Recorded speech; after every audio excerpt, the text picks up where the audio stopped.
को लेके आया हूँ मैं, जो एग्जामिनेशन की दृष्टि से बहुत ज़्यादा इंपॉर्टेंट है।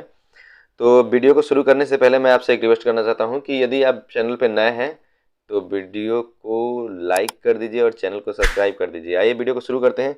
सबसे पहला क्वेश्चन है, जगमोहन उड़ीसा के मंदिरों के किस भाग को कहते हैं? यानी उड़ीसा में जो मंदिर हैं उनमें किस भाग को जगमोहन नाम से जाना जाता है? आपके पास ऑप्शन है गर्भगृह, ठीक है, मंडप, शिखर, तोरण द्वार। तो देखिए जो जगमोहन वाला पार्ट है, यानी किस किस पार्ट को जगमोहन कहते हैं, तो वो हो जाएगा मंडप। इसका मतलब आपका बी ऑप्शन जो है करेक्ट हो जाएगा। नेक्स्ट क्वेश्चन है, कुषाण काल में मथुरा मूर्तिकला एक प्रमुख केंद्र था, ठीक है। यहाँ मूर्तियाँ किस पत्थर से बनाई जाती थीं? अब आपके पास ऑप्शन है कि संगमरमर, फिर है सीलिट हो गया, यहाँ सीलेट रहेगा, सीलेट होता है सीलेट, ग्रेनाइट और लाल बलुआ पत्थर। तो देखिए जो मथुरा मूर्तिकला का एक प्रमुख केंद्र है, और बात करेंगे कुषाण काल की, तो और किस पत्थर की यूज होती थी, तो किन पत्थरों का यूज होता था, तो लाल बलुआ पत्थर का जो है यूज होता है, यानी डी ऑप्शन आपका करेक्ट हो जाएगा।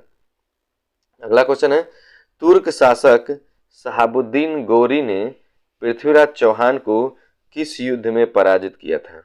ठीक है, वही शहाबुद्दीन गोरी जिसे हम मोहम्मद गोरी के नाम से जानते हैं, ठीक है। पृथ्वीराज को किस युद्ध में पराजित किया था? देखिए दो युद्ध लड़े गए थे इन दोनों के बीच में। तो एक तराइन का प्रथम युद्ध था 1991 में, सॉरी 1191 में है ना, 1191 में, तो उसको तो पृथ्वीराज ने जीता था।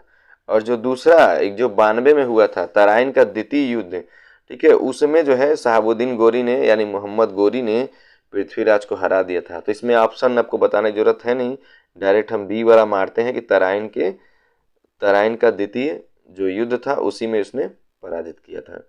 अगला क्वेश्चन है, तुर्कान ए चिहलगानी कौन थे? ठीक है, आपके पास ऑप्शन है बलवान के दरबारी कवि, बलवान हो गया, यहाँ बलवन रहेगा, बहुत ज़्यादा मिसप्रिंट हो जा रहा है, ठीक है, बलबन के दरबारी कवि, सुल्तान के अंगरक्षक, 40 तुर्क अमीरों का समूह और उपर्युक्त में से कोई नहीं। तो देखिए जो तुर्कान ए चिहलगानी है वो जो है 40 तुर्क अमीरों के समूह को कहा जाता था। इसमें 40 जो है सरदार होते थे, और वो जो बादशाह होता था या जो सुल्तान या सुल्ताना होते थे उनके जो है बहुत मतलब वफादार होते थे, ठीक है। तुगलकनामा किसने लिखा? अब बात करेंगे तुगलकनामा किसने लिखा। तो तुगलकनामा जो है किसके द्वारा लिखा गया, तो आपके पास ऑप्शन है अमीर खुसरो, इब्न बतूता, मिनहाज सिराज और जियाउद्दीन बर्नी। ये चार ऑप्शन जो है आपके पास है, तो कौन लिखा होगा तुगलकनामा? गेस करिए।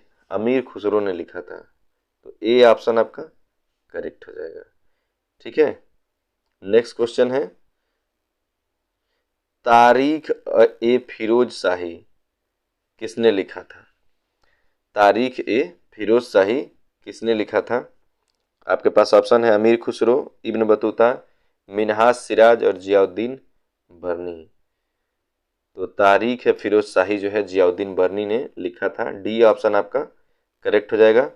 अगला क्वेश्चन है, तबकात ए नासिरी किसने लिखा था? आपके पास ऑप्शन है देखिए अमीर खुसरो, इब्न बतूता, मिनहाज सिराज और जियाउद्दीन बर्नी। तो तबकात ए नासिरी जो है ये मिनहाज सिराज ने लिखा था, इसका मतलब आपका सी ऑप्शन जो है आपका करेक्ट हो जाएगा। अगला क्वेश्चन, किस दिल्ली सुल्तान के शासनकाल में इब्न बतूता भारत आया था? कई बार ये क्वेश्चन जो है हमारे सामने आता है कि इब्न बतूता जो है किस दिल्ली सुल्तान के शासनकाल में भारत आया था? तो मोहम्मद बिन तुगलक, बड़ा ही फेमस नाम है ये, तो सी ऑप्शन आपका करेक्ट हो जाएगा, ठीक है। राजपूतों के साथ मेल मिलाप की नीति अपनाने में अकबर का मुख्य उद्देश्य क्या था? तो आपके पास ऑप्शन है राजपूत स्त्रियों से विवाह रचाना, बिल्कुल नहीं, ऐसा कुछ नहीं था। राजपूत राज्यों को अपने राज्य में मिलाना, ये भी उसका एक मतलब इनडायरेक्टली तो था, लेकिन डायरेक्टली ऐसा कोई उद्देश्य नहीं था। फिर कह रहा है मुस्लिम प्रतिद्वंदियों को पृथक करना, ये भी नहीं था। तो बचा डी ऑप्शन, मुगल साम्राज्य को शक्तिशाली बनाना, बिल्कुल उसका यही उद्देश्य ही था। तो डी ऑप्शन आपका करेक्ट हो जाएगा। अगला क्वेश्चन है, विजयनगर सम्राट के 12 अधिकारियों का वह समूह जो गांव के कार्य को देखता था कहलाता था। आपके पास ऑप्शन है सभा, नायक, आयगार और प्रधानी। विजयनगर, जो विजयनगर है उसकी स्थापना हरिहर एवं बुक्का ने की थी। ठीक है, फिलहाल हमारा क्वेश्चन वो नहीं है, ये 12 अधिकारियों का एक समूह होता था, उसी को जो है आपका सी ऑप्शन से हो जाएगा, क्योंकि आयगार जो है कहलाता था। ठीक है, जो गांव के कार्यों को देखता था। अगला क्वेश्चन है, अलाउद्दीन खिलजी की बाजार नियंत्रण व्यवस्था जियाउद्दीन बर्नी के अनुसार मुख्य उद्देश्य था। जो जियाउद्दीन बर्नी है राइटर, वो मतलब उसके अनुसार जो है अलाउद्दीन खिलजी की जो बाजार नियंत्रण व्यवस्था थी उसका मुख्य उद्देश्य क्या था, यही हमको इसमें बताना है। अब यहाँ पे ऑप्शन है, एक विशाल अस्थायी सेना का भरण पोषण, जन सामान्य की समृद्धि और कल्याण, किसानों की संपन्नता, व्यापारियों को दंडित करना। देखिए, व्यापारियों को दंडित बिल्कुल नहीं करना चाहता था, किसानों की संपन्नता से कोई लेना देना नहीं था, जन सामान्य की समृद्धि और कल्याण उसका जो है उसको फेवर नहीं था। उसको जो व्यवस्था जो लाया था उसका मुख्य कारण था कि उसकी जो विशाल एक सेना थी, ठीक है, एक विशाल अस्थाई सेना जो उसकी थी, उसका भरण पोषण का जो मामला आया था। तो ए ऑप्शन आपका यहाँ पे करेक्ट हो जाएगा। नेक्स्ट क्वेश्चन है, सुल्तान मोहम्मद तुगलक द्वारा दौलताबाद को अपनी नई राजधानी बनाए जाने का कारण था। यह नगर साम्राज्य के केंद्र में था, इसकी जलवायु बड़ी ही रमणीय थी, यह धन और ऐश्वर्य से परिपूर्ण नगर था और दक्षिण प्रांत को अधिक आसानी से नियंत्रित करने के लिए, हो सकता है आगे ये भी हो कि यह स्थान जो है बड़ा ही सुदृढ़ रहा। ठीक है, तो ये बिल्कुल नहीं था, डी वाला तो नहीं होगा। ठीक है, दक्षिण प्रांत इसकी वजह से नहीं किया था। इसका यह जब नया जगह बसाया था, वो दिल्ली से जो है दौलताबाद ले गया था, तो दिल्ली ऑलरेडी संपन्न है, दौलताबाद तो संपन्न था नहीं, तो यहाँ संपन्न धन और ऐश्वर्य वाला बात ही खत्म हो जाता है। जलवायु उस समय वहाँ का भी सही था, वहाँ का भी सही था, तो जलवायु मैटर नहीं करता था। यह नगर साम्राज्य के केंद्र में था, इसी वजह से वो उसको ले गया था, यानी ए ऑप्शन जो है सही हो गया। लेकिन एक बार दिल्ली से दौलताबाद ले गया और फिर दौलताबाद से उठा करके दिल्ली में लाया, इस पूरी प्रक्रिया में 4 साल जो उसके शासन का बर्बाद हुआ था। अगला क्वेश्चन है, वह कौन सा मुस्लिम यात्री था जो विजयनगर के राज दरबार में आया था। अब आपके पास ऑप्शन है अल उमरी, इब्न बतूता, अल बरूनी और अब्दुल रज्जाक। देखिए, बात करेंगे विजयनगर आने की, तो विजयनगर में जो है जो अब्दुल रज्जाक है वही आया था, यानी डी ऑप्शन आपका करेक्ट हो जाएगा। अगला क्वेश्चन, किस संत ने संकीर्तन एवं नगर कीर्तन के रूप में भक्ति गीतों को गाने की परंपरा प्रारंभ की।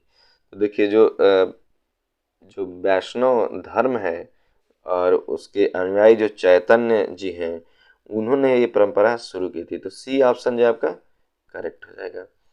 अगला क्वेश्चन है, कैबिनेट मिशन की स्थापना कब की गई। कैबिनेट मिशन की स्थापना जो है कब की गई, 1946, 1945, 1944 और 1947।